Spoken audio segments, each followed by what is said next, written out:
Hello, hello, hello, and welcome to the SoulFlow Experience podcast, produced by the SoulFlow Institute and Global University. That's YOU University. I'm your host, ee-bon-yair, and this is Celebrate Tuesdays. What we do on Celebrate Tuesdays is we celebrate life and we celebrate you, the autism moms, dads, and caregivers too. Why? Because it's Tuesday. And why not celebrate any day that we have a chance to live, love, smile, laugh, and be light for our loved ones and for ourselves? I'm the mother of 3 adult children, and my youngest son, who is now 22 years old, is autistic. He was diagnosed at the age of 5, so I understand the overwhelm and the busyness of life in loving and caring for an autistic loved one. For this reason, my episodes are less than 15 minutes.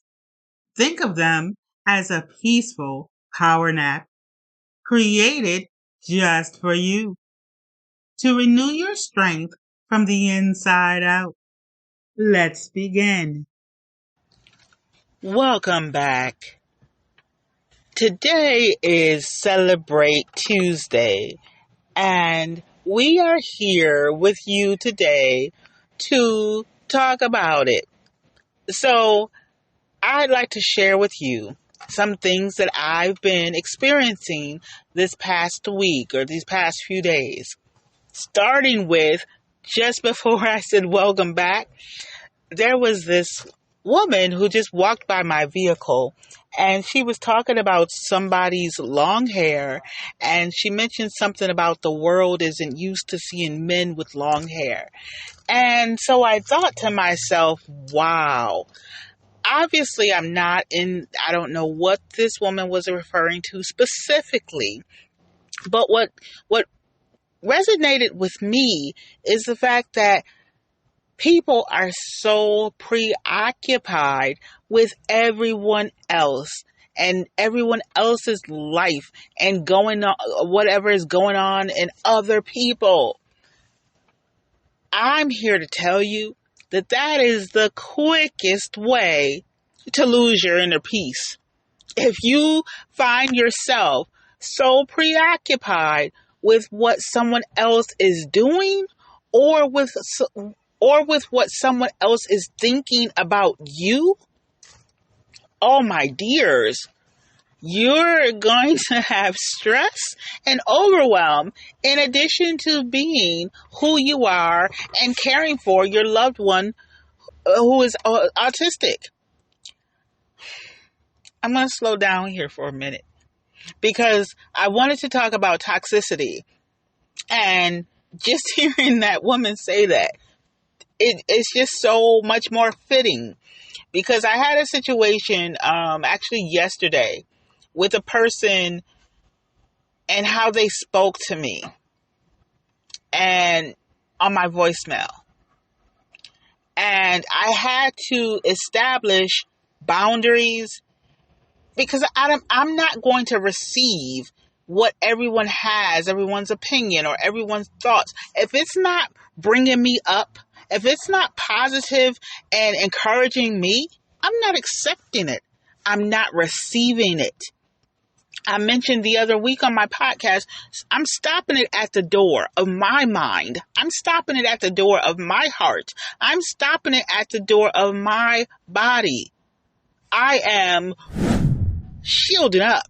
It's not okay for anyone to speak to me any kind of way. It's not okay for anyone to try to put their thoughts and viewpoints and perspective on me. They can still think it. Now, I'm not saying that I'm going to sit here and change a person's mind and go toe-to-toe with them and argue them down. That's not what I'm saying.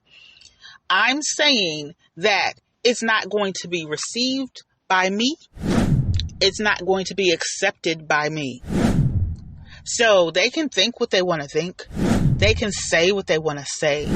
They can do what they want to do. But for me, I'm going to establish boundaries. I'm going to maintain those boundaries. I'm going to hold on to what I value, which is my inner peace of mind, which is my God consciousness, my love and compassion, my hopes, goals, and dreams. That's what I'm going to hold on to. I'm not going to let anyone disrupt that, no matter how it may appear, or no matter what way, shape, or form it may try to present itself against me. I'm not going to accept it. I'm not going to allow it. And if I happen to hear it into my hearing, because I was there when it was said, I'm going to get that right up out of me. It's not going to stay with me. I'm not going to be still hearing that moments and days and weeks and months and years later. I'm going to let that go. I'm going to process it right out of me. So I'm here to share with you today what we're celebrating on this Tuesday, our joy and peace of mind, because I value me. I value my life. I value my well-being. I value those whom I love. And I do love the greater humanity, but I'm not going to allow any particular person who is presenting negativity and things that aren't lifting me up or encouraging me, any toxicity. I'm not going to entertain that. I'm not going to allow that to penetrate or permeate into my inner being. I'm going to stay shielded up. I'm going to let that person know with love and compassion that I'm not accepting that. And if they aren't going to be or willing to be any different, then our relationship either is going to change or cease to exist. Because I have to be mindful of who I am, how I present myself in the world, not for other people, not for anyone to pat me on the back, but for myself, for my inner being, for my mental wellness, for my peace, for my joy, to pursue my hopes, my goals, and my dreams. Because if we allow that toxicity to sit and to dwell and to fester and to grow, then the only thing that's going to happen is we're going to be disappointed in life. Because we're going to be measuring ourselves according to that thing that we held on to, of what somebody said, thought, or did. And we're going to be focused on that, and you won't be able to come up with action steps. As I heard someone say, and it really blessed my soul earlier, someone said to me, empowered action. We can't operate in empowered action if we allow that toxicity to remain in us. Just because somebody's putting it out doesn't mean we need to receive it. And it certainly doesn't mean that we need to hold on to it. And yes, letting go might be easier said than done. But that's when we have to shield up. That's when we have to, still with love and compassion, but set boundaries and maintain those boundaries for us, for our well-being, for our inner peace of mind, so that we can handle our life and the lives of the loved ones that we care for in such a way that will be well and good for us and for our loved ones. So I hope that I encouraged you, and I hope that I gave you some information, some tools, some knowledge, some wisdom, so that you can be your best you. Not according to my standards or expectations, but for what feels good and right within you and for your family and your loved ones. Remember, there may be challenges in life, particularly in life caring for an autistic loved one, but autism is better together. We don't have to go through this life alone. Together, we can achieve great things. I am here for you, for renewed strength from the inside out. Namaste.